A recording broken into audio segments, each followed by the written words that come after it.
Alors, bienvenue à 10 questions avec Mike Cournoyer. Aujourd'hui, mon invité, entrepreneur en relève de l'entreprise Assurance Claude Lemoine, Vincent Lemoine. Ça va bien? Ça va bien, toi, Mike? Ben oui. Est-ce que tu es nerveux de l'entrevue? D'habitude, je suis pas nerveux, mais quand je sais pas où est-ce que je m'en vais, c'est pas dans mon habitude. OK. Ça va dépendre des questions que tu me poses. Puis... OK. Ben là, d'abord, je prendrai pas ceux-là, d'abord. Là. Si t'es nerveux, on va y aller avec les autres, parce que je suis pas assez sûr de mon affaire. Mais avec ça, je sais où est-ce qu'on s'en va. J'ai préparé au-dessus de 4000 questions, étant donné que j'étais content de te recevoir. Et là, malheureusement, on m'a dit qu'on avait juste le temps pour 10 questions, vu que c'est le concept de l'émission. Alors, tu vas pouvoir en piger 10, mais là, il faut que je t'informe là-dedans, j'ai des questions compromettantes. Donc, je te souhaite de ne pas tomber là-dessus. Fait que moi, je fais comme Jean-Marie. Comme Jean-Marie Corbeil, tu piges les questions, puis t'insulte, tu me les lances dessus, tu m'insultes, tu joues dans le décor. Je vois que tu es un fan de l'émission. Ben oui. Écoute, OK, parfait. Peut-être que tu ne seras plus un fan après, là, on sait pas. Ben non, alors, vas-y avec une première. Oh! Il a pris celle du dessus. Je sais pas si tu l'avais lu du coin de l'œil. Pas du tout. Ah, question... Elle est courte, hein? Elle est courte, mais ton dessert préféré? Question très simple pour commencer. Je pense que c'est la question facile. Je pense que Mike, on se connaît depuis longtemps. OK, oui, je sais ce que... Moi, techniquement, c'est tout ce qui était à venir. Fait que je te dirais profiterole, mais mon petit péché, c'est le clown au Saint-Hubert. Oui, le clown qui est réservé aux enfants d'habitude, mais que... Puis moi, je me compte là-dedans. C'est un dessert que même on est rendu... Là, tu viens d'avoir 33 ans. D'ailleurs, bonne fête. Merci. Mais même à 33 ans, c'est un dessert... et moi, à 28 ans, c'est un dessert qu'on ne peut pas s'empêcher de prendre au Saint-Hubert. Donc, vous vous en rappelez, la boule de crème glacée avec le cornet et les M&M, qui est un dessert très, très simple. La crème fouettée aussi. La crème fouettée, que j'allais oublier. Très simple comme dessert, mais incomparable. Des souvenirs de jeunesse. Donc, je ne savais pas que je suis quasiment content que tu sois tombé sur cette question-là. Oui, tu le savais, en fait. Alors, deuxième question. Oh, pour les gens qui ne savent pas, tu es aussi musicien. Alors, on t'a vu Steamy Night Bands, on te voit aussi avec Rosie Blues Band, on t'a vu dans beaucoup de projets. Toi qui es musicien, qu'est-ce que tu penses de Musique Plus en 2017? Qui est une question... Ben, je pense qu'avec YouTube puis toutes ces chaînes-là, Vimeo, etc., il a fallu qu'ils se recadrent pour survivre parce que c'est plus, tant qu'à moi, c'est plus un poste de musique, c'est un poste de télé-réalité. Probablement qu'il doit avoir des bonnes subventions pour le doublage québécois parce que c'est tout américain doublé en français. Fait que, mais ça te fâche-tu, toi, en tant que musicien, de ne pas voir tes chums à Musique Plus ou de voir plus de contenu musical? Ben, regarde, je vais relever ton défi. Tu me disais, essaye de plugger Donald Trump dans tes réponses. Fait que je vais le plugger. C'est un peu la fin des médias traditionnels dans notre monde en 2017 avec Twitter, Facebook, Instagram, etc. Fait que je pense que mes chums qui vivent de leur musique à cette heure, ils ont toutes les plateformes possibles sans être obligés de rentrer dans grosses machines où ça prend de l'argent. Puis les gens, c'est plus ça qui consomment. Non. Fait que le marché évolue, puis ça suit le cours de l'évolution. Quand on parle d'évolution, c'est pas tout le temps nécessairement de progrès, mais ça change, il faut s'adapter. Puis tant qu'à ça, moi, je pense que c'est peut-être même une bonne affaire parce que justement, autant le petit que celui qui a plus de moyens, ben il se retrouve à avoir les mêmes plateformes, puis le public, c'est ça qu'il veut, c'est l'accessibilité. Il y a une démocratie là-dedans aussi. Tu ne veux pas enregistrer 3 heures de Musique Plus pour arriver à ton vidéoclip préféré. Tu le tapes. Oui, c'est vrai, c'était ça. Avant, quand j'étais jeune, on pouvait écouter ça pendant 1 heure pour tomber sur la toune que tu voulais avoir. Là, tu le mets sur YouTube et tu le regardes sur ton téléphone. Donc, Musique Plus, pour les musiciens, on retrouve sur Internet. Puis pour ceux qui aiment les émissions de filles enceintes dans des situations bizarres. Puis ceux qui aiment les concours de karaoké, ils regardent La Voix. Déjà, on se compromet. Troisième question, mon Vincent. Est-ce que tu es prêt? Ben oui. Oui, alors je te laisse piger. Comme un scout. Toujours prêt? Toujours prêt. Là, t'as pas eu de questions compromettantes jusqu'à maintenant? Ça. OK. Est-ce que tu t'en sors? Tu t'en sors encore une fois. Ah, si tu avais à refaire ton parcours professionnel et scolaire, est-ce que tu referais les mêmes choix au même moment? C'est une bonne question. Toi, dans le fond, tu es allé au cégep, après tu es allé à Sherbrooke en musique. C'est Sherbrooke? Oui, Ouais, je c'est suis ça, allé au Sherbrooke. collège à Sherbrooke. J'ai fait un double deck en OK. réalité. Fait que oui, j'ai fait un cours en musique, un diplôme d'études collégiales. Ouais. Après ça, j'ai fait un autre deck à Sorel. J'allais finir sciences humaines avec maths. OK. Après ça, j'étais allé à l'université, j'ai fait mon bac en musique parce que techniquement, je m'en allais pas là pantoute. On était une cinquantaine à faire des auditions, puis on prenait juste 4. Puis j'étais sûr de pas, de pas être pris. Puis finalement, j'ai été pris. Fait que je me suis dit, mieux vaut des remords que des regrets. Exactement. Fait que, j'ai fait mon cours, puis après ça, j'ai continué. J'ai fait un autre certificat en administration, puis je suis toujours à l'école. Fait que je changerais de ça. Ben, c'est, admettons, t'aurais pas été pris, ça aurait été quoi? Tu serais allé directement dans l'entreprise familiale? Ah, tout. Ah non, pour vrai? À 16 ans, moi, j'avais juré, je ne reviendrais plus à Sorel. OK. Je serais pas en veston-cravate, parce que là, je suis en veston-cravate. Il faut comprendre que je m'en retourne travailler tantôt. Oui, c'est ça, effectivement. Je pas de même de fun. Pour nous impressionner. Non, parce que t-shirt, jeans, c'est pas mal plus confortable. Ouais. Mais moi, j'avais juré, je ne reviendrais plus à Sorel. Ouais. Je ne travaillerais pas en veston-cravate, je ne travaillerais pas dans aucune entreprise familiale, parce que ma mère, elle a le librairie Wilkie, c'est mon petit frère Daniel qui la reprend. Puis je ne travaillerais jamais en assurance. Fait que là, je me suis dit, à un moment donné, quand je suis revenu ici à 24 ans, ouais, on va arrêter de dire jamais, parce que c'est des fausses promesses. Non, moi, je m'en allais soit en criminologie, j'étais accepté en criminologie à l'UDM, puis sinon, j'étais en sécurité publique aussi, j'avais été accepté en enseignement primaire préscolaire. Ah ouais, OK. Non, criminologie, assurance, enseignement, primaire. T'avais vraiment musique aussi. T'avais vraiment dans toutes les... L'assurance, c'est du droit aussi. Mais c'était pas un choix. OK, c'est... C'était pas un choix. Tu sais, là, tu te ramasses pas en assurance en disant, quand t'es jeune, tu te dis « J'aimerais ça être habillé en brun, faire du porte-à-porte avec ma valise. J'aimerais ça vendre de l'assurance. » Parce que, contrairement aux gens, ils peuvent penser que « Ah, mais là, t'es né là-dedans. » Oublie ça. Mon père, il n'a jamais parlé de ça à la maison. Là, quand j'ai commencé, je ne connaissais rien pantoute. Fait que, non, je voulais pas faire ça, mais on se ramasse dans ce domaine-là souvent par erreur. Fait que moi, j'avais été accepté en droit. J'ai appelé, je m'en allais en musique, mais techniquement, je m'en allais soit en criminologie ou en droit parce que, d'un, j'aime ça parler, ça paraît. Ah, ben, j'aime le monde. Tout le monde est surpris. Ah, ouais, c'est ça. J'aime le monde, puis tout ce qui est droit et loi, ça m'a tout le temps bien intéressé. Puis j'avais déjà de la famille qui était avocat, qui était juge, puis je trouvais que ça valait la fin. Fait qu'à la place, j'ai fait musique. Puis après, ben moi, je voulais pas me demander comment j'avais dans mon compte pour tanker. Je voulais faire un full, tu sais, de mon char. Fait que je me suis dit, bon, il faudrait que je commence à avoir un revenu plus stable. Je veux avoir une famille, puis des enfants, tout ça. Fait que ça prend une stabilité de revenus. Fait que j'ai dit, bon, de l'assurance, c'est comme du droit et loi, puis il y a du people business aussi, parce que c'est vraiment c'est le bon sur mesure. Fit, là. Fait que là, j'ai dit à mon père, j'ai dit, là, père, ça te dérange-tu? J'aimerais ça essayer. Il a tout fait pour me... Ah, mon Dieu! D'habitude, c'est le contraire. D'habitude, c'est le père qui va faire « Ah, ça t'intéresse-tu? » Ben non, non. Avec tout le marché direct, les banques, les caisses, une annonce sur 3, c'est de l'assurance. C'est pas un milieu facile, puis c'est pas comme s'acheter un char. Tu es content de t'acheter un char, mais personne n'est content de s'acheter une police d'assurance. Fait que, en partant, c'est plus facile de satisfaire là, un client quand il arrive à rien puis qu'il paye X nombre de dollars par année. Il se dit c'est une dépense sèche. Tu sais. Fait que c'est le même que je me suis ramassé en assurance. Fait que je ferais-tu d'autres choses? J'aurais dû changer quelque chose? Pour répondre à ta question, une longue réponse. Je te dirais non, parce que tout ce que j'ai vécu en musique, ça m'a fait vivre des choses que j'aurais jamais vécues. Puis c'est des choses que probablement, dans la vie ordinaire d'une personne normale, j'aurais pas pu vivre ces expériences-là. OK, fait que ça t'a amené, un autre côté à ta vie, qui est un peu la tournée, si on veut. Craft dinner, ramen, tout ça, je connais très bien ça, canne de thon. Je comprends tes choix. Très intéressant, tout à fait. Mais c'est fait. J'ai parlé de Donald. Oui, c'est ça. J'avais donné comme défi, c'est d'actualité, il faut parler de Donald Trump, alors c'est fait, mais il ne mérite pas qu'on en parle plus.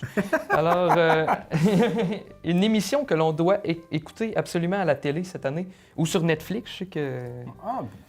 Là, ça dépend. Là, tu me demandes ça à moi? Ben oui. Non, je demande ça à le gars là-bas qui... Ben non, mais c'est pas clair, la question. Non, mais Qu'est-ce que tu veux admettons, savoir? quelle émission là, que c'est ton gros coup de cœur que tu écoutes sur Netflix ou à la télé? House of Cards. House of Cards, Vraiment. Netflix, dans le fond, qui est Ouais, produit par Netflix. Sur Netflix, mais si on parle de produits québécois, il y a une télésérie que j'aime beaucoup. Là, c'est District 31. Ah! C'est classique. Moi aussi, on en a pas parlé. On se connaît, là. On n'en a pas parlé, mais moi aussi, je l'écoute beaucoup. Puis ça vient un peu rejoindre le côté criminologie que tu parlais un Ben, peu. moi, ça m'a tout le temps intéressé. Le droit et... Ouais. Puis House of Cards, c'est c'est comme l'arrière-plan, en arrière des La rideaux de politique. la politique américaine à Maison-Blanche. Là. C'est sûr qu'au début, tu regardes ça, tu dis c'est fictif, ça n'a pas de bon sens. Mais. Oui, ça se Tu regardes rapproche de la ça, réalité. Hein? Tu te dis, ouais, c'est peut-être de même que ça se passe, là, mais non. Ouais. Moi, c'est mes deux coups de cœur québécois, puis sinon américains, je te dirais House of Cards. House of Cards et District 31. Sinon, Narcos aussi, c'était très bon, Pablo Escobar. Là. Ouais. Et on a des bonnes séries cette année. Est-ce que tu es du genre à t'asseoir devant la télé puis d'en clairer une trentaine d'épisodes un dimanche? Ben oui. OK. Ben oui, là, je suis rendu avec un bébé, Ouais, c'est ça. une maison, une femme. Faut pouvoir piger. Ben, c'est ça la mode maintenant. On les écoute plus à la télé, on les regarde. Ah, moi, je suis allergique aux annonces. Moi, j'écoute plus la TV live à part le hockey. Fait que- Ah, ça, je l'aime bien, cette question-là. Dans la dernière année, tu as commencé à prendre la relève de l'entreprise familiale. Ouais. Tu as acheté une maison, Ouais. tu l'as rénovée au complet. Ouais. Tu t'es fiancé Ouais. et tu es devenu papa. Mhm. As-tu besoin de vacances? Ben là, écoute, tu dis dans la dernière année, mettons. Mettons, fait recul 2 ans de 12. ça fait 2 ans que j'ai repris la relève. Ça fait 1 an et demi que j'ai acheté la maison, les refaite au complet. J'étais pas manuel, on le devient tranquillement, parce que ça coûte cher. Hein? Ouais, effectivement. J'ai-tu besoin de vacances? Ben, écoute, en 2 ans, j'ai pris une semaine de vacances. Ok. Fait que ça te donne une idée, puis la prochaine semaine, je sais pas c'est quand. Il n'y a rien de planifié pour l'instant, sous le soleil? Non. Non? Non. Au jour le jour? Au jour le jour, Au jour. là, les gens qui pensent que ça rentre au gros tuyau. là. Non, mais ça prend du repos. Là. On veut pas te perdre. Là. Non, Tu travailles trop. Mais je travaille Vincent. jamais les fins de semaine. Je travaille les soirs de semaine, Ok. les jours de semaine, mais la famille, pour moi, c'est sacré. Bon. Fait que pour ma fille, pour ma femme, c'est sûr que je peux pas me ramasser avec une séparation. là, Non, tout à fait. Oh, là, On en veut pas, je pense qu'on va les prendre Il y en a deux. combien? Il y en a 2. Les On deux. va les prendre les 2. On est rendu à combien, là? Là, on est De rendu. rien. Il est déjà tanné. Là. On Non, est rendu mais- à 5. J'ai la 6 et la 7e ici. Et c'est. C'est 2 questions compromettantes. Ah, C'est quoi les chances? Alors, laquelle tu vas en premier? Main droite ou main gauche? comme tu veux. On va y aller avec main droite. Vu que tu es claviériste, Ouais. on te propose une tournée d'1 an avec ton band favori. Est-ce que tu le ferais? Tournée d'1 an, là. Je peux pas. Ça serait ça ta réaction? Impossible. Impossible. J'ai beaucoup trop de défis à relever. Puis, Oui. impossible. Puis ça serait qui, mettons, le band que tu dirais ton band préféré, que Ah. ça pourrait être possible qu'il te demande ça? Ben, pas possible Ouais, qu'il te demande ça ça. peut pas être possible. Non, mais que... Mais OK, non, c'est une bonne question. Puis il y aurait peut-être même place parce que le groupe que je choisirais, c'est Muse, parce que Ah, le chanteur, il est guitariste puis claviériste, puis il y a tout le temps un claviériste dans l'ombre qui fait Oui. les claviers parce OK. qu'il peut pas tout faire en même temps, le Matthew. Ben, une job dans l'ombre, mais ça, je te vois pas là-dedans, là, par exemple. Ça, là. hey, pour jouer avec Muse, là, avec Ça va le être cachet correct. qu'il y a là, puis voyager. Tu vas te cacher, puis ça c'est serait pas bien grave. correct. Mais ça, c'est pas de business, pas de bébé, Ouais, c'est ça. célibataire. Ça serait une autre affaire, mais non. Ah, ça serait Muse, mais dans une autre vie. C'est compromettant, ça? Ben, ça dépend. OK. Ça dépend. C'est Con- une question, ben, continue de une même, question c'est correct. d'éthique. Tu as fait beaucoup de shows comme musicien. Est-ce que c'est déjà arrivé un spectacle qui tourne mal? Parce que Oui. t'en as fait des shows. Ben oui. Qu'est-ce oui. qui est arrivé? Ah, là, il y en a une couple Des shows de gigs. blues, j'imagine, ça doit être Ben, des propice. gigs brunes, là, mettons, nous autres, on appelle ça Ok. des gigs. Parce Ouais, que ça, dans l'humour aussi. Ceux qui ne le savent pas, un contrat en musique, on appelle ça une gig. Puis Oui. brun, ça veut dire ce que ça veut dire. Hein? Non, ouais, une coupe de bataille, des fois, Ok. des gars de bicycle. Tu sais, OK, ouais, c'est sûr que le public, des fois, tu le choisis pas. Tu le puis- choisis pas. Puis il y a J'ai des. vu des affaires rock'n'roll, là, c'était pas nécessaire. Ouais. Ben, tu continues à jouer pareil. Toi, tu fais abstraction. À un moment, on a déjà arrêté parce que le gars, il revolait d'un pédale du guitariste. Ok. Là, puis il se faisait taper. OK. Le spectacle était pas sur la scène, finalement. Ben, il était rendu ça, ça. Ouais, il est passé du public à ça. Exact, exact. C'est une très bonne réponse. Alors, la 8e question. J'ai comme l'image du gars qui est reparti du show avec moins de dents qu'il était rentré au début. Ça, c'est... Je sais pas, mais en tout cas, il est pas reparti par lui-même. Alors, 8e question, tu vas pouvoir piger. Ah, mon Dieu, question compromettante encore. On dirait que je pense que tu viens d'ouvrir la valve. OK, ton métier d'entrepreneur, qu'est-ce que tu aimes le moins de ce métier-là? Est-ce qu'il y a des journées là, que tu rentres puis là que... Écoute, moi, non, c'est facile à répondre, moi, je te dirais. J'adore mon métier, je suis super chanceux, j'ai une équipe de rêve, j'ai des excellents employés. Puis j'ai des employés fidèles, il y en a ils ont travaillé avec les 3 générations, le grand-père, le père, le fils. Ouais, puis mon domaine, je le connais très bien, puis j'aime ça servir ma clientèle, mais ce qui me pèse le plus, c'est la gestion de personnel, parce que dans n'importe quelle entreprise, bien, des fois, il y a des conflits. Puis je pense que c'est la partie la moins agréable où il y a le plus de challenge. Comment faire respecter des normes sans faire suer ton personnel, avoir encore une bonne harmonie, d'être équitable, d'être apprécié, mais aussi de ne pas être trop lousse. Ouais. Parce que moi, j'appelle ça le problème de Ratchet. Tout le monde connaît le fameux Ratchet, le box, c'est ça. C'est que quand tu as une botte à visser, en bon français, tu prends ton ratchet puis tu as une tension à mettre dessus. Fait que si ta tension est trop faible, ben tu vises dans le beurre. Fait que ce que tu es en train de bâtir, c'est chambranlant ou ça se tient pas. Puis si tu mets ta tension trop élevée, ben tu vas stripper à la botte. Okay. Puis là, tu vas pas stripper à la botte non plus, tu vas casser la botte. Fait que c'est un entre-deux, puis c'est tout le temps un défi. Parce que des chiffres, des contrats, c'est facile à interpréter, puis à faire respecter, puis à choisir les bonnes protections. Mais chaque personne est différente, a un tempérament différent. Puis avec une personne, tu vas agir d'une façon, puis avec l'autre personne, il faut que tu agisses d'une autre façon. Fait que c'est tout le temps d'être à l'écoute, d'être sensible, puis d'être juste équitable en faisant accepter tes décisions. En étant politique. Oui, disons-le. Oui, c'est ça. C'est vraiment le challenge. Je pense que c'est pas juste dans mon entreprise. Là. Si on pourrait parler à tous les entrepreneurs, je pense qu'ils diraient un peu la même affaire. Il y en a qui ont le ratchet pas ajusté de la même façon. J'imagine que ça doit se triper plus souvent que... Ben écoute, moi je suis une nouvelle génération, puis je pense que nous autres, les milléniaux, parce que je m'inclus là-dedans, là, j'ai 33 ans, les milléniaux, eux autres, ils veulent que la solution vienne d'eux autres. Puis moi, j'aime lui donner plus de latitude. J'aime mieux faire du coaching participatif que de dire, quand un petit boss, un petit dictateur, de dire, toi, c'est de même, tu vas faire les affaires. Mieux qu'on se rend compte. Regarde, on a une job à faire. C'est quoi ton opinion là-dessus? Après ça, voici qu'est-ce que toi, tu m'amènes ça comme solution.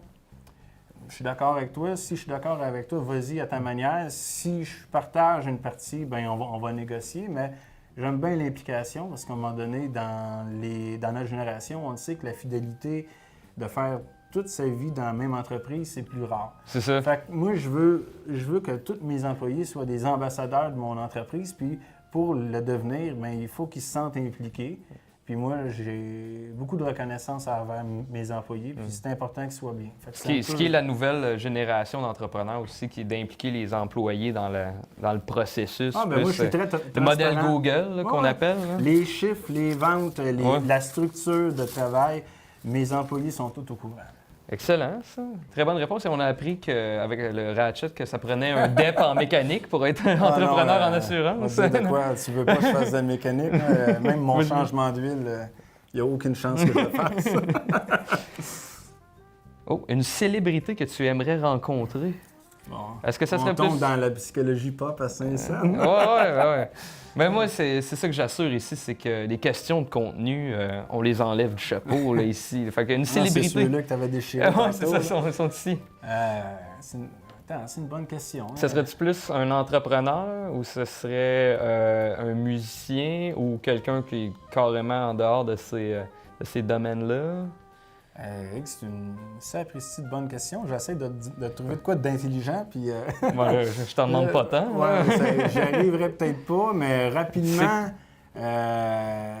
Tu sais que si t'as pas de réponse, on l'a déjà fait ici. Tu vas être le deuxième à avoir droit à une 11e question. Attends, non, je veux... T'as peur? Je veux Oh, celle-là était facile. Non, mais je veux participer à ton jeu, là. Je te dirais une célébrité. Attends, je te dirais Marc Labrèche. OK, qu'on connaît comme humoriste et comédien québécois. Oui, mais c'est un gars brillant. Il a fait un paquet d'affaires. Il m'intrigue. Tu sais, il a fait un paquet de talk shows, de l'humorisme, de l'humour plutôt. Des shows de TV, de la radio un peu. Et non, il a l'air sympathique. Ouais. Puis le monde ne le savent pas, mais Vincent, on est amis dans la vie. Moi, je suis humoriste et c'est lui qui fait la script édition de mes textes. Même si c'est en veston, cravate et qui a l'air de quelqu'un de très entrepreneur, sérieux, c'est lui qui vérifie les blagues. C'est ça, qui dit cette blague-là... Des fois, il me dit cette blague-là, c'est pas bon. Des fois, cette blague-là, c'est à chier. Tu sais, il dit les deux, au moins. Il dit les... Alors, c'est déjà la dernière question. Ça passe trop vite. Non, je le dis à chaque fois. À l'air longue, celle-là, elle m'intrigue. À l'air longue? Oui, à l'air longue. Ben gars, justement, question longue. OK. C'est une bonne question pour finir. Et ça revient un peu à ce qui était discuté à Tout le monde en parle. As-tu écouté Tout le monde en parle cette semaine, la dernière semaine? Non, j'écoute pas ça, Tout le monde en parle. OK, bon. Je m'excuse. Non. Alors, à la télé, cette année, on a découvert le pharmacien. Je ne sais pas si tu connais le pharmacien.